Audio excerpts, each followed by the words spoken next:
The next point, which is the fifth point that I have here, is that be angry at yourself when you are in default. This is what, okay, let me read it out. Be angry at yourself when you are in default, but don't be too hard on yourself. Understand why you are in default and make conscious decision to amend. If you notice the default is as a result of an uncontrollable shift in your timing, then re-strategize. This is what I am saying. If you ought to do something at a particular time, but you did not do it. This happens to me when I'm supposed to wake up and I did not wake up.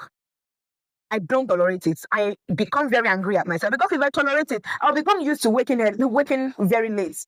I'll become used to not doing that thing. So I'll get angry at myself. I'll caution myself and I will refuse to do that thing because I know, my subconscious mind knows that this thing that I did not do is very, very paramount to my destiny. However, if it is because there is an uncontrollable time in your shift, there's an uncontrollable shift in your timing, then you need to re-strategize. What do I mean? Let's say, for example, you're working somewhere and then you change your workplace and there is time shift in the time from the time you leave home to when you get to work, and from when you get to work to when you get home, then you must re-strategize. You were single before when you did your time management, when you planned out your time, but now you are married.